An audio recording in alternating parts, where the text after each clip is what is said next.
संग सती जग जनन भवानी, पूजे ऋषि अखिलेश्वर जानी। ऐसे ही महाराज मंच लगा हुआ था।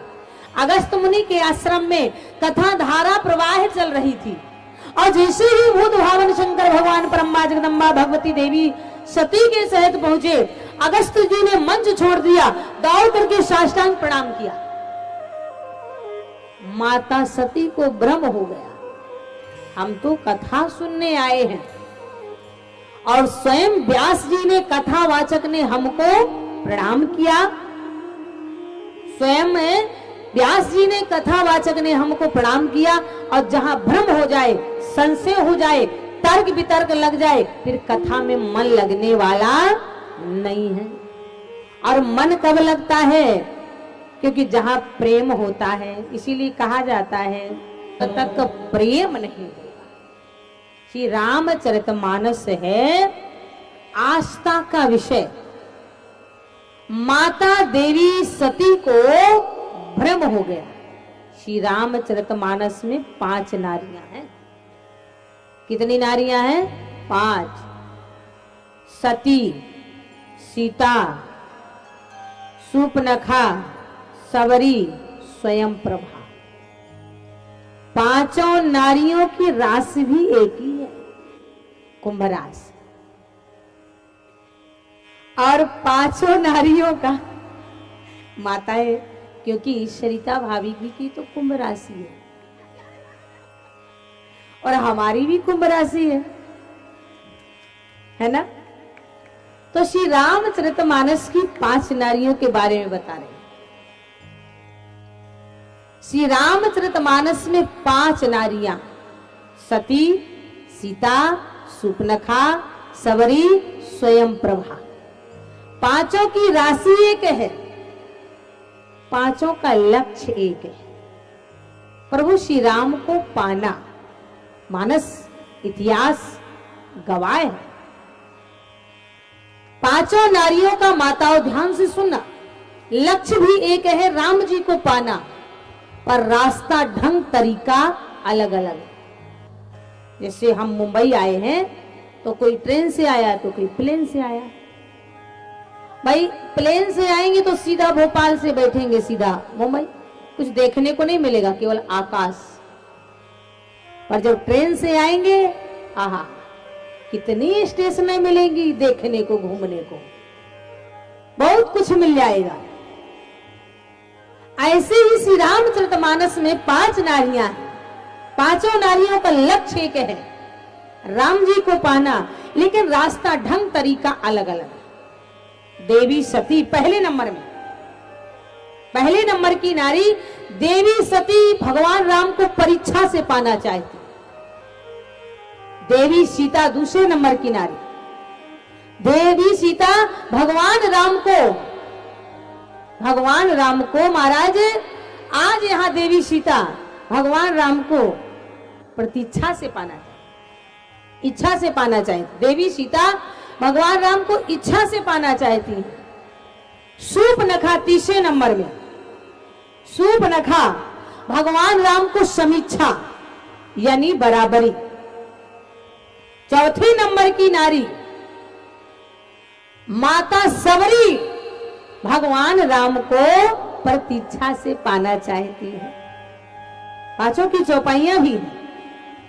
5वें नंबर की नारी देवी स्वयं प्रभा भगवान राम को शिक्षा से पाना चाहती है। पहले नंबर की देवी सीता सती, परम जगदम्बा भगवती देवी सती भूत भावन शंकर की महाराज पहले नंबर की पत्नी दक्ष की बेटी सती राम जी को परीक्षा से कछु न परीक्षा लीन गुस्साई कीने प्रणाम तुम्हारे नाम। जब संदेह हो गया, भोले बाबा भी कहते हैं कि जो तुम्हारे मन आती संदेह,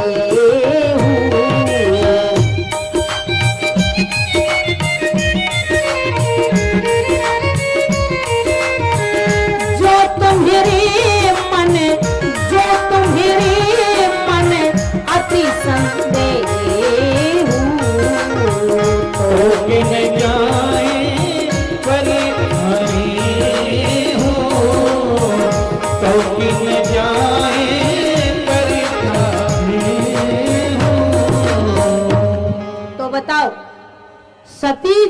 परीक्षा से राम जी को प्राप्त कर पाया? नहीं कर पाया। अंत में सती जी को अपने पिता दक्ष के यहां, जैसा बाप घमंडी जैसी बेटी घमंडी, गोस्वामी जी ने यही तो लिखा। अंत में देवी सती को अपने पिता के यहां हरिद्वार कनखल में यज्ञ में जाके शरीर ही छोड़ना पड़ा। पहले नंबर में देवी सती परीक्षा से राम जी को प्राप्त नहीं कर पाई, और दूसरे नंबर में परम्बा जगदम्बा देवी सीता इच्छा पूजा की ने अधिक अनुरागा, निज अनुरूप सौभाग्य बर मांगा। क्यों? बोले मिलहि न रघुपति बिने अनुरागा, किए जोग जपे ज्ञान विरागा। देवी सीता ने इच्छा किया, जो इच्छा करी हो मन माही, राम कृपा कछु दुर्लभ नाई। इच्छा से देवी सीता ने राम जी को प्राप्त किया। तीसरे नंबर में सूपनखा समीक्षा यानी बराबरी, इसी नासिक में पंचवटी में ही तो सूपनखा राम जी के पास में गई थी।